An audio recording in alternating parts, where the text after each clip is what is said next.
Every Monday at 9 a.m., I sent my parents $700 without fail. It was my quiet way of keeping peace, of pretending we were still a family. But last week, they skipped my daughter's birthday. No call, no card, nothing. When I finally asked why, my father's voice came cold and steady. "Your child means nothing to us." For a second, I couldn't breathe. I didn't argue. I didn't cry. I just opened my phone, trembling, and started cutting them off, payment after payment. 40 minutes later, my phone buzzed again, and that message changed everything. For 8 straight months, my Mondays began the same way: coffee scrubs, tired eyes, and a $700 transfer to my parents at exactly 9 a.m. It wasn't love. It was habit. Maybe guilt. Maybe hope that if I kept giving, they'd finally see me not as a mistake, not as the daughter who disappointed them, but as family again. After my night shifts, I'd sit at the kitchen table with my laptop open, Ava's drawings taped to the wall beside the bills. I'd type in the same numbers every week, then stare at the confirmation message blinking on screen like a pulse I couldn't stop. Payment sent. My mother never thanked me. My father never mentioned it. But when their car broke down, I paid the mechanic. When their power bill was overdue, I covered it before they even asked. It wasn't generosity. It was survival. Keeping them calm meant keeping the peace. Ava didn't understand, of course. She thought her grandparents lived far away, not just 30 minutes across town. "Can they come to my dance recital?" she'd ask. Spinning in the living room with her glittery skirt, I'd smile, swallow the truth, and say, "Maybe next time, sweetheart." She'd nod, believing me. Kids always believe. I used to believe too. Believe that parents eventually soften, that pride fades, that love finds its way back through the cracks. I even imagined them sitting at my kitchen table again, holding Ava's little hands, telling her stories about when I was her age. But every call with my mother reminded me how far gone we were. She spoke to me like I was an employee, not a daughter. Her voice always clipped precise. "Don't forget to add the groceries this week. Your father's cholesterol pills are running out." Some nights I'd hear Ava talking to her dolls, giving them names: Grandma, Grandpa, Mommy, making them hug, laugh, share cookies. Watching her made my chest ache. She was building the family she wished she had. So when her birthday came around, I went all out. Streamers, balloons, lemonade in mason jars, even a cheap bouncy castle I found secondhand. She twirled in her pink dress hair, braided like Elsa cheeks, flushed with excitement. "Do you think they'll come this time, Mommy?" she asked, peering through the fence as guests arrived. I hesitated, forcing a smile. "Maybe, baby. Let's wait a little longer." But deep down, I already knew. By 3 o'clock, the candles had melted into soft pink puddles and the lemonade was warm. The yard still smelled like sugar and sunscreen, but the laughter was fading. Ava kept glancing toward the front gate, her fingers sticky from frosting the hem of her dress, catching sunlight. Every few minutes, she'd ask the same question, softer each time. "Mommy, do you think Nana and Grandpa are almost here?" I smiled the way mothers do when they're breaking inside. "Maybe, sweetheart. Maybe traffic's bad." But there was no traffic, no call, no excuse, just silence. I kept the party going even when the last guest left. Ava sat on the porch steps with a cupcake in her hand, her sparkly shoes dangling. She stared at the road like faith itself might drive up and park. When the sun dipped low, she whispered, "Maybe they forgot." I knelt beside her, brushing hair from her face. Maybe, I said, pretending not to feel my throat tighten. "But we still had fun, didn't we?" She nodded, tired now, her lashes heavy with sleep. That night, after tucking her in, I sat on the couch, scrolling through photos, her smiling with friends, balloons bobbing in the background. Every picture felt like proof that I'd tried. Then I saw it, Mom's text sent that morning. "Tell Ava happy birthday from us." That was it. No call, no visit, not even a period at the end of the sentence. I stared at the screen for a long time, then I called. I don't even know why. Maybe I wanted an explanation. Maybe a lie that sounded like love. Dad answered. His voice was sharp, annoyed, like I'd interrupted something. "What is it, Penelope?" "Why didn't you come today?" I asked. A pause. A sigh, heavy with contempt. "We didn't feel like it." "Dad," I said quietly, "Ava was waiting for you. She made a card. Another pause. Then the sentence that split my world clean in half, "Your child means nothing to us." For a moment, all I heard was the low hum of the refrigerator and the blood pounding in my ears. My body went cold before my mind caught up. "What did you just say?" He didn't repeat it. He just hung up. I sat there with the phone still pressed to my ear, staring at the blank wall across the room. Not crying, not shouting, just frozen. Ava's drawings fluttered on the fridge behind me, little crayon hearts and stick figures, smiling in a world that didn't exist. My hands started to shake. I turned the phone over, set it on the counter, and whispered to no one. "Okay." The quiet felt heavier than grief. I walked to Ava's room. She was asleep. Her hair tangled her cheeks, still pink from the day. I knelt beside her and kissed her forehead. "You're everything," I whispered, "even if they can't see it." Back in the kitchen, I looked at the clock. 9:07 p.m., the same time I usually checked the week's payments. The habit was automatic, my thumb hovering over the app before I stopped myself. Not this time. I poured the leftover lemonade down the sink, wiped the counter clean, and stood there in the stillness, knowing that after tonight, something in me was about to change forever. I didn't sleep that night. I just sat at the kitchen table watching the clock tick past midnight, replaying his words over and over. "Your child means nothing to us." They didn't echo, they carved. Every syllable felt like a cut I couldn't stop touching. The phone was still on the counter where I'd left it. My reflection shimmered faintly on the dark screen, her messy eyes swollen a version of myself I barely recognized. I reached for it, not to call them, but to end something. For years, I had kept the peace by paying for it. Every Monday at 9 a.m., I turned guilt into currency. Now I was done buying forgiveness that never existed. I opened my banking app. My hands trembled as I scrolled through the recurring payments, rent, groceries, utilities, insurance. Each one had my name beside theirs. I stared at the list, then started deleting. One by one, like cutting puppet strings. Click, cancel, confirm. With each tap, my heartbeat steadied. The trembling eased. By the time I reached the last line, automatic transfer $700 every Monday, I felt strangely calm. I deleted it too. And just like that, 8 months of habit vanished. For a long moment, the room was silent. The fridge hummed. The pipes groaned the night pressed close against the windows. Then my phone buzzed. A text from Mom. "Can you order us dinner? Nothing fancy, just Chinese or something. We don't have food in the house." I stared at it.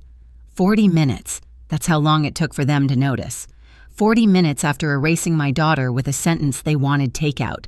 My thumb hovered above the screen. I could have typed something, anything. A warning, a goodbye. But I didn't. I locked the phone and slid it face down. Instead, I walked to Ava's room. She was curled up, breathing softly, her small hand clutching the stuffed rabbit she'd named Hope. I sat on the edge of her bed, brushing a strand of hair from her forehead. Never again I whispered not to her, but to myself. That was the moment the guilt died. I realized I didn't owe them anything. Not money, not explanations, not another ounce of peace. My silence was enough. It was louder than any confrontation could ever be. When I finally stood, the air felt lighter, the weight on my chest lifting for the first time in years. I turned off the hallway light and watched the house sink into darkness, a clean, final kind. Some betrayals don't need a fight. They need a funeral. And that night, I buried the version of me that still believed family meant love. The morning after that phone call, sunlight spilled across the kitchen table like nothing had happened. But I couldn't shake his voice. "Your child means nothing to us." It echoed beneath every sound, even the hum of the fridge. Ava was still asleep. I made coffee just to have something to hold. The phone rang. Unknown number. For a second, I almost ignored it. "Ms. Hayes, this is Richard, your parents' landlord. I just wanted to check in. The rent didn't come through, which is unlike you." Unlike me.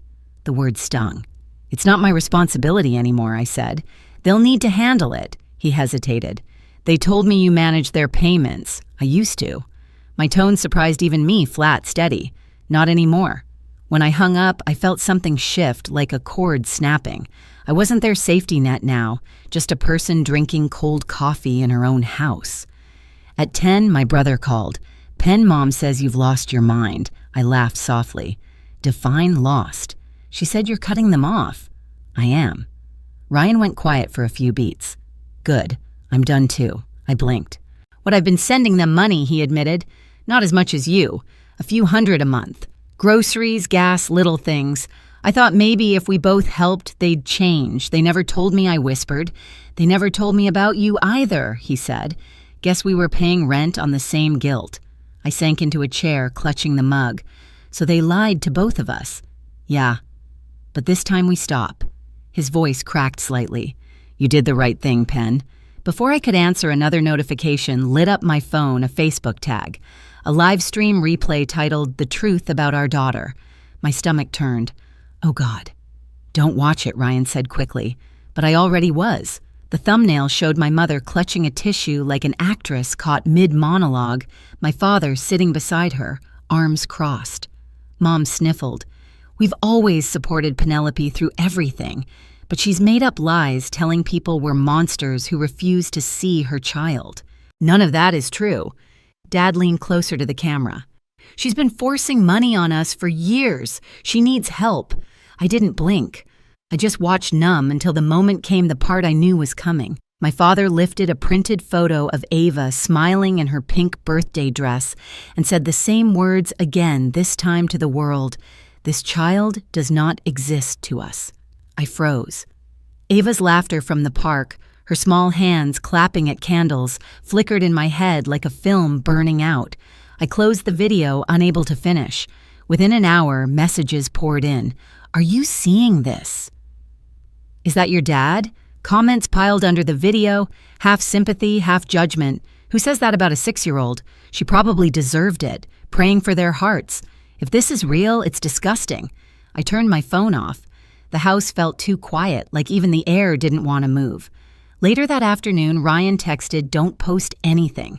Let them choke on their own words." I obeyed. Silence. I was learning could be louder than rage. By evening, the video had spread through our small town. Their church friends shared it with prayer hands emojis. Others commented, "What kind of grandparents say that the tide was turning without me lifting a finger?"